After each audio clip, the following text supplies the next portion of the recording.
Hey, what's going on, everybody? Today is March 28th, 2024. You're listening and watching the Daily AI Show live. And today we are talking about something that we all kind of think is very cool, evolutionary model merge. And so right now we have Jyunmi, Beth, Andy, and I'm Brian. I'm not sure if Karl will pop in, but that's what we got for right now. And we were just kind of talking right before we went live. We do try to hold conversation for when we're actually live, which I always think is a great thing. Sometimes before we go live, we'll be like, hold on, don't say what you're about to say, leave it for the show. But we were kind of just talking about this before we went live. And just what I'll say is we were all saying like how we think this is like super cool. This is a cool idea. So like, what is it? I've been teasing it all week saying like, hey, on Thursday, we're going to be talking about an evolutionary model merge. Well, I'm going to give a brief overview of it. I also want to make sure I'm sharing the article if anybody wants to kind of play along. Let me put it up real quick. There you go. It's from a company called Sakana AI out of Japan. And you can see it's a really easy URL. So actually, it's not so bad. Usually those are tough to put in there, but that one's a pretty easy one. Just type in Sakana and do evolutionary model merge, and you'll come up on this article. And what they basically have done is they have come up with a way. They have two different ways of doing it. We'll get into in a second, between weights and layers. But what they've done is use almost what they call an evolutionary process to take two different models. So just think of any two different open source models. They could also be other ones, but let's just take open source models. And they're going through an evolutionary process where they're basically getting the survival of the fittest. And what they're finding is that they're getting these new evolutionary results to be better performing than any of the two originals that they came out of. So it's a really, really interesting idea. Now, one of the things, like I mentioned, they're a Japanese company. One of the projects they worked on initially using this technique was to get a model that could do math in Japanese. And I'm assuming that is not something that has currently been very easy to do. We all know that language models in general have trouble with math. I suppose as you put other languages on top of that, it compounds the problem. And they had models that were pretty good in Japanese language. They had models that were good in math. And by using this evolutionary model merge, they were actually able to come out with new models that outperform either of the other initial ones that might have been a little been able to do a little bit of math or a little bit of English, but not necessarily both. So that's my high level overview. There's a lot to dive into here, but before I keep talking, let me jump over to, I don't know, Beth, you were the one that mentioned this to us. You're the one that brought it to us in the show idea. And then I had time this past weekend. I was getting tint done on one of my cars. So I was just sitting in a waiting room, waiting for tint to be applied to the vehicle. There's this really nice waiting room, by the way, like way better than I expected it to be in a tint shop. But regardless, that's side, but it's extra for the story. So I was sitting in this really comfy chair, and I'm like, I don't know, I got about an hour and a half is what they were telling me. I decided I wasn't going to go home. I was just going to stay there. Because it was just like, there's free snacks and really comfy chairs. And this is what I ended up reading while I was sitting there. And I was just like going through this article. We were just saying before we went live too, that the article that I just shared from their website is very easy to read. It was just a fun article. It had a lot of GIFs in it. It had some, images and animations. They really did a great job about explaining and make it super easy to read. And I came out of it going like, we got to do a show about this immediately. Like, this is super fun. So I just wanted to turn it over to you, Beth. Like, where did this come from? Where did you find out about this? And what was your initial reasoning for saying like, hey, I think this is super cool? So two things. One, I am all over Twitter at this point. So like if somebody's talking about something cool in AI, because Karl used to be our Twitter ambassador, and it seemed like a big job. So now I'm doing a bunch of it too. And when I find something interesting, I want to share it. Also, this show goes to all kinds of cultures and people and languages. And we had an inquiry. We are all also consultants. So, hey, come talk to us about community that spoke Arabic, and so I started looking at what are the options for communities that speak Arabic in terms of large language models. And when I came across this paper, I know that there is an open source large language model that is JAIS, that is an Arabic large language model, and I don't know more about it. But that was the idea. That was the idea of like, oh, okay, does this make some other things possible based on that? And the idea of it felt also very much like, so there's an improv tenet that like after the first like 30 seconds of a scene or 1 minute of a scene, you have everything you need. You just need to go back and rehash that. And there is a part of this that is like, okay, let's just do what we've already got. Let's see what we can make with what we've already got. So those were the big pieces for me. I love that analogy. That's a really cool way of looking at it. Is like, oh, we have all these amazing open source language models that are amazing in their own right. What if we just use that instead of trying to start from scratch or try to produce something net new? Why don't we use what we have and just try to use pieces and parts of it to make a new version that's better at doing that particular job? And we've talked about this on the show, right? Like the idea that language models, Andy, you talk about a lot, mixture of experts, and how language models probably are at some point, if not already, we will just be using a end user, like some sort of GUI, or it'll be voice activated, or maybe it'll be the rabbit or the AI pin or whatever it might be, the O1 project, right? Maybe we'll just be speaking to it. But on the back end, it might be rolling through and concurrently rolling through 10, 15, 20 different language models in order to bring back the best answer for us. And I see this as a really big step in that direction, is if there's all these highly specialized language models, such as math in Japanese, and that's relevant to me, that's being able to pull into some end user result to me without me having to really understand or know what it was doing on the back end to do it. So I don't know, Andy, do you want to kind of expand on that? Because I know you've always been for me, you've always been on one of the show that's like, look, this is like a mixture of experts. This is bringing in not just one model, this is bringing in many. So how do you see this as it applies to this new idea? Yeah, I'm going to get there, and okay, I want to provide some building blocks. One of them is that training a large language model is a very expensive process. Developing the layers and weights is like tens of millions of dollars for the very largest, and billions of dollars for the largest language models that are competing out there. But even to build your own, it's almost out of the economic reach of hackers and researchers and so on. So that tuning process requires the compute. That's driving the chip business. So this is really tied into what we're talking about here, is a major advance that's tied into that. And it relies on a capability called merging models. So that process, merging models, is taking two different models, layers and weights, and using algorithms, pairing them together to create a child model that has attributes of the two models that were merged.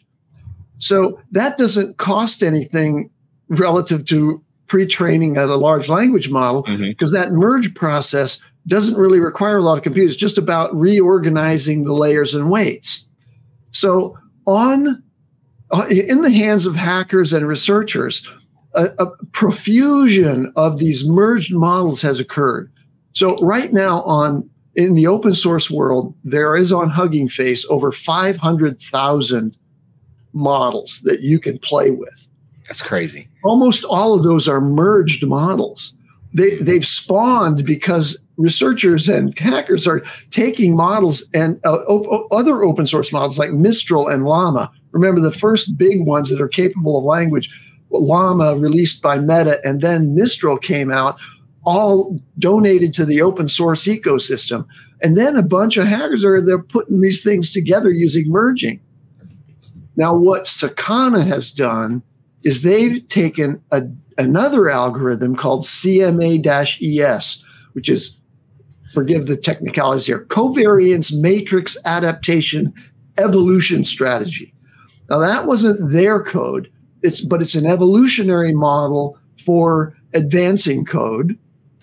And they apply that in this approach called evolutionary model merge to both when they're taking two different models and figuring out, well, which layers and which weights are the right ones to merge here. I'll experiment creating an automatic and systematic process for optimizing that against a target benchmark requirement. So in the case that Brian was talking about, it's both math skills. So they have a benchmark for testing its math skills, this merged model that they're creating, and they test it for Japanese language skills. And so the merged model, the automatic process is figuring out what's the right combination of layers and weights that will actually optimize both of those.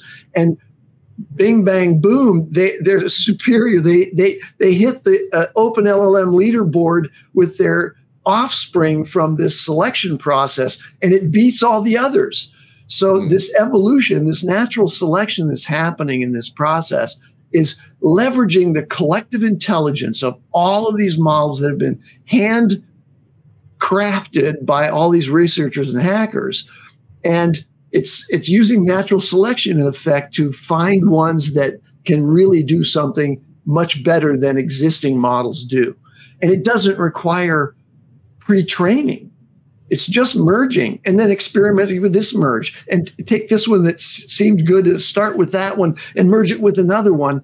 And it does this process, automatically. So now you have AI and a platform that Sakana has developed that can now advance the evolution of large language models without ever trying to start from training sets and ingestion of all the data in order to develop the layers and the weights. Yeah. Brian, do you have the meme up on your thing? It's in the article, yeah. I'll pull it up.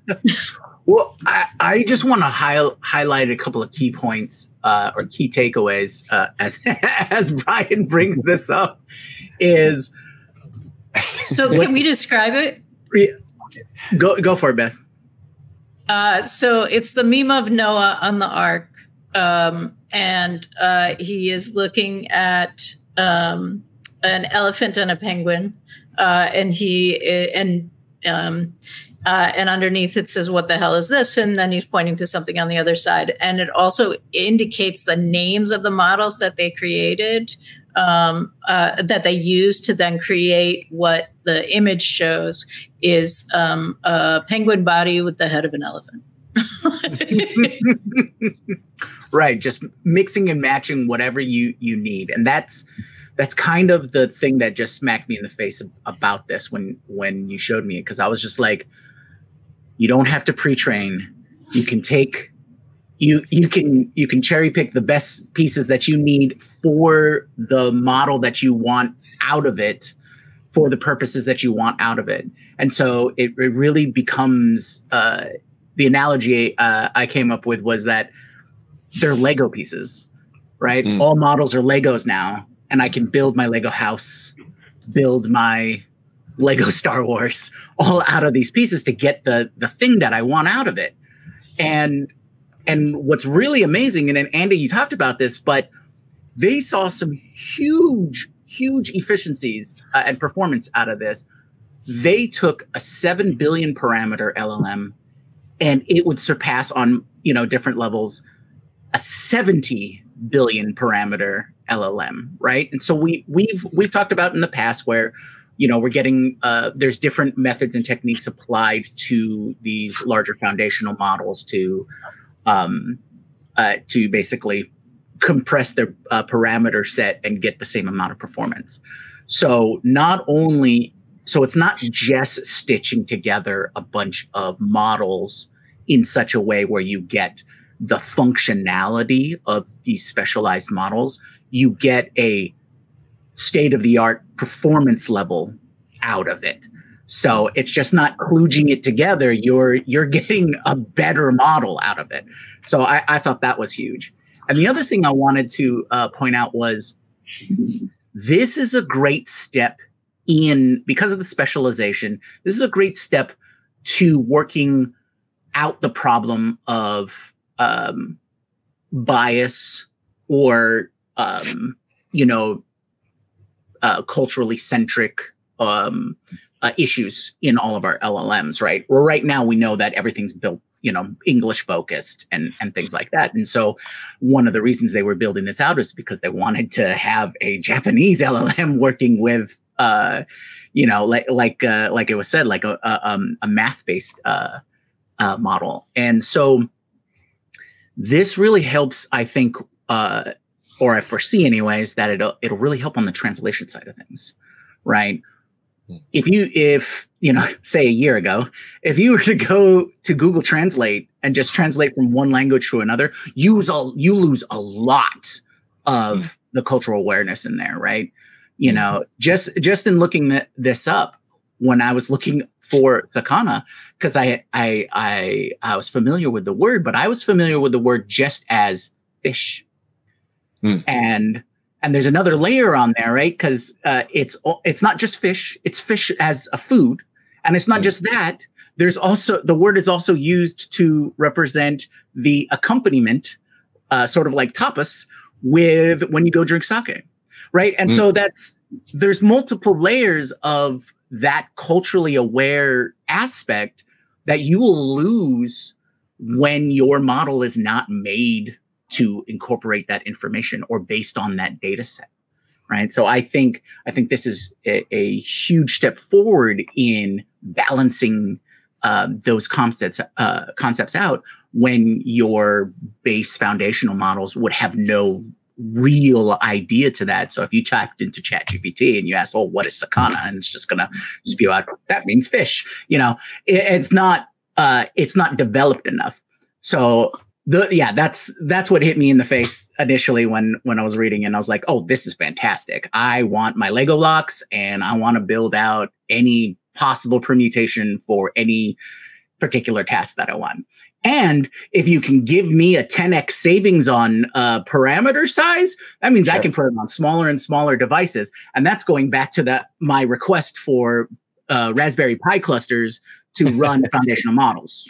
So let's get on that, dev team. Well, I want to build on your Lego thing real quick, and it's not even just what you're saying, Jimmy. Like I want to be able to take my Lego bricks and build anything I want. I will take that a step further because I think that Legos are a great analogy for a lot of data things. I've used them so many times. But if you're at the Lego store and they have the place for the kids to build the racetrack car, right? And a lot of times it's just like it's a hill and sometimes it's a jump.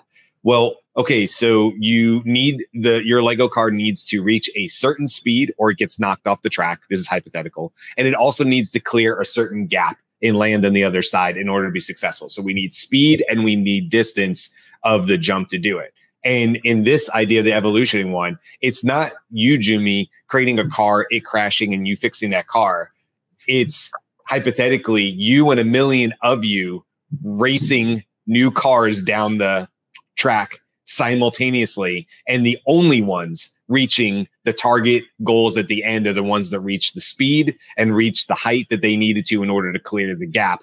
And that's happening concurrently. So you're running it through this model at such a speed and efficiency that hopefully the idea here is that if you have 500, that's just today, 500,000 open source language models on Hugging Face right now, what could you do if you had those 500 and people wanted to do all stuff? And we've been talking about language and math, but this also works for image and text, or perhaps video and other multimodal means, voice. Maybe there's parts of it there. In fact, the other thing I was going to say real quick is on Monday, I had the opportunity to be a mentor, sit in as a mentor for a person I knows. He teaches college courses. And in this particular case, we had students from all around the world, but mostly Japan, places in the US and other parts of the country. So we actually had students who were working together to do an AI entrepreneur type idea, new entrepreneur idea using AI for specifically the elderly population.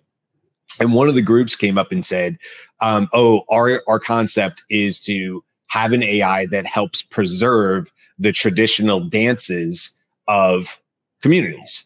And I thought, oh, wow, it's a really cool idea. And so we talked through it, and we talked about where AI actually steps in versus just taking a video of people and stuff. But what you were just saying, Jyunmi, made me think about how something like this could rapidly come up with AI solutions and models to help perhaps preserve or recreate or somehow get the nuances of Sakana. Or if I'm saying that right, like you said, there's multiple layers to that. I would imagine the same could be said if I watch some cultural dance that if I don't know anything about, I can say, well, I can see that they're moving their feet and their hands do this. And Jyunmi, you may say to me, no. There's a lot more here than what you're seeing because you're not aware of it. It's my ignorance to that particular culture. Models like this might help that stuff from going extinct. And I think that's super, super cool. So I don't know, maybe there's more to this or whatever. Karl, by the way, joined us quite a while ago, and we've had him sitting in the corner. So Karl, what do you think about this idea? Are you as excited as the rest of us are about it? And where do you think this is going, I guess? While all you were talking, the one thing that I kept thinking back to is we think that all the models are, as we progress to each model, what open source, closed source, the one thing that, I don't know, I can't remember if I was reading a paper or what it was that there is a piece where I think somebody ran either an experiment or something where it took GPT 3.5, essentially either taught it to think or to do system 2 thinking, and it beat GPT-4 like head to head. So it got me thinking about like, hey, wait a minute, maybe we haven't really understood exactly all the capabilities of these models as we just start progressing through one after another and then putting it all together. So I'm like, yes, it kind of got me thinking about too, like, oh, how was GPT-4 trained? Well, they took different, it wasn't just one huge big piece of information. I think they're like, was it 8 different, it's divided into 8 different sections, and it's pulling from whatever section it's pulling. So, but maybe like, and that's where I'm really excited about the higher level of reasoning, where once you get that higher level of reasoning, I think we can all understand now we're running into the limits of, or the capabilities of all these models, right? Even though Claude 3 is now higher than GPT-4, but you're still going to hit those limits of, I couldn't really do this exactly what I wanted to do, or it didn't understand me 100% correct. I have to still give it information. But that higher level of reasoning to me now will open up a whole set of new doors. But I still think if we go back to those base models, did we fully exhaust everything that we could possibly do with it? Or maybe those reasons, wasn't there another paper where somebody said the future AGI or future models will be governed by lesser models?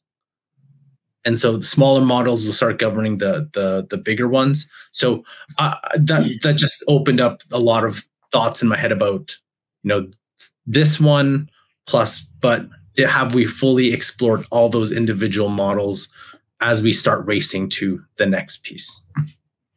Right. I want to make a bit of a distinction between having a council of models that represent different expertises and so on, and the mixture of experts architecture is like that.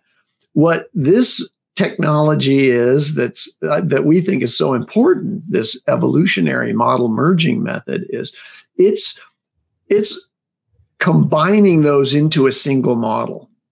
The merging process combines something into a single model, but it's capturing somehow the best qualities. The evolutionary process is capturing the best qualities of the source models in the merging process.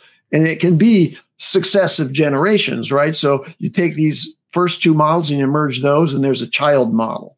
Now you take that one and you find another model, and those two and they have their child. So there's this genealogy of the models, but always it's coming out with a single model.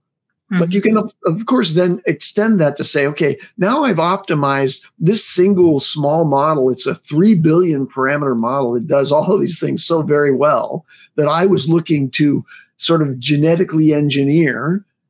And I can pair that up with 4 other models in a mixture of experts model. And I don't know what the technology is for doing that little connection that makes a mixture of experts. But there's some training process that does that I haven't studied yet. So, but I wanted to paint that picture of what's really cool about this is it's an alignment with what we've been talking about, getting models that are really competent for your purposes onto your phone, okay, that are local models on your phone. Well, evolutionary model merge can achieve that better than a bunch of researchers in a room trying to figure out how to do training on models, in the classic fashion from last year, right? So this is an advancement that makes that possible.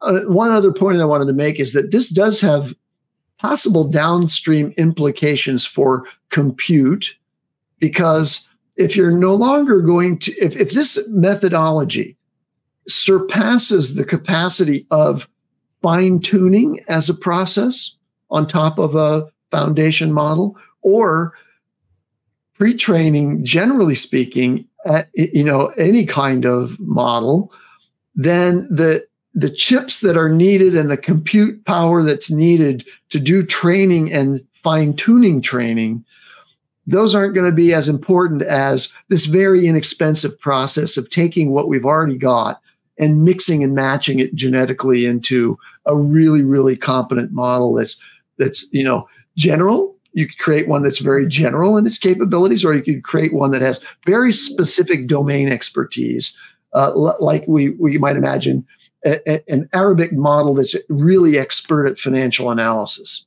Right.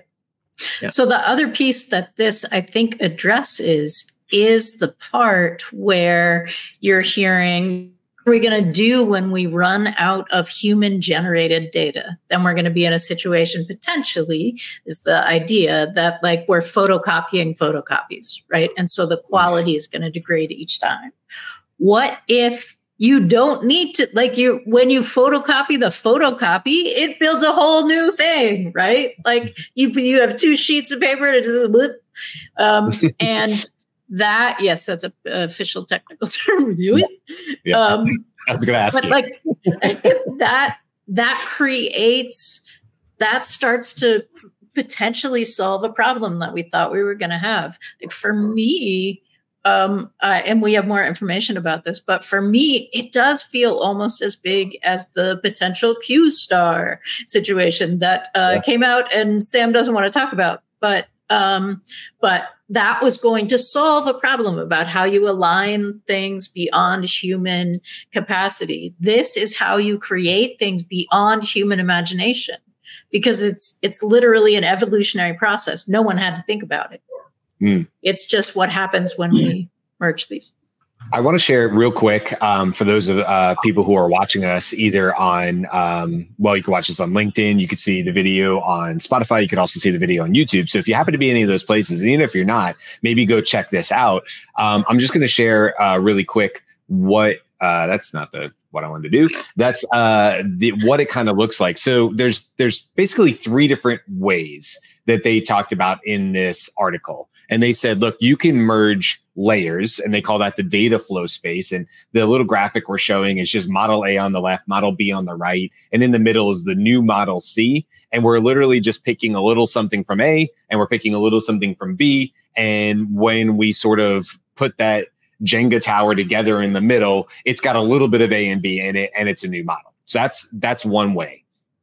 And then you have what they call the parameter space, which is when you're messing with weights. Now, in this particular case, we're mixing weights from model A and model B. And for our new model C, it's a blending of those weights. But that's not just where it stops, because you can also have a combination of both of those. So emerging models in both the data flow space and the parameter space. So now you have new model C. It might just have a layer from A, it might have a layer of B, but it also might have a new mixture of weights as part of that as well. And so you get a really highly complex model that you would not have had before. And again, because this is an evolutionary one, as Andy said at the beginning, it's being tested against some benchmark and being done in a very efficient, rapid fashion. And so only the strongest survive, or as we saw in the meme, only the elephant-headed penguins will survive if that's what we need in the model. I do want to also really quick before we start wrapping up is just bring in Greg's comment, because as always, they're high quality. Thank you, Greg. Greg said, and since it's an evolutionary technique, it won't take long until some pattern emerge that AI can use to predict which merges will offer the most improvement, or what different merges will do, just like pharmaceutical models are doing. So basically, Greg, I believe you're just saying like other AI types of technology will also play a role here in figuring out faster, more efficient ways to get to the end result. And we have talked about this in pharmaceuticals. We definitely talked about this in our episode about cancer, in how, the future of beating cancer is not going to be just radiation for everybody. And it's not like that right now. That's not my point. But to say that it could be the future of cancer treatment as it's going is probably going to use a lot of AI for predictive models, and probably be highly specific, highly tuned solutions and cocktails of different methods and prescriptions and things like that for your specific case and your cancer. And so I think there's a lot of that going on in pharmaceuticals. We've already seen new drugs get FDA approval who came directly through this AI process, where that's what was happening. So I agree, Greg. It's like, it is that same kind of evolutionary, the strongest will survive type of deal. So yeah, you're right. We're kind of already seeing this as just another take on it. Okay. As we sort of wrap things up here, any last thoughts on this? Anybody, any other predictions as far as where this is going? Go for it, Andy. Take us home. Not a prediction, but just an analogy. There's something similar to this in image generation. So generative adversarial networks start with one network. There's two networks working together to generate the image. The first one is going to generate ideas randomly. It's literally starts with random inputs. And the second network is evaluating and discriminating whether this meets with the objective of its similarity to actual images in its training that are realistic and governed by the laws of physics.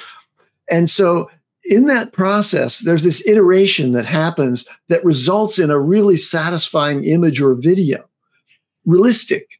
And it's based on a training set out here of good examples. And in this model, now jumping over to the evolutionary model merge method, the training set or the target objectives are the benchmark tests. So it's not like, I have a set of things here that are, going to be validations of whether or not your output in this model merge is good. It's, try that model against this test and see if it outperforms the prior generation.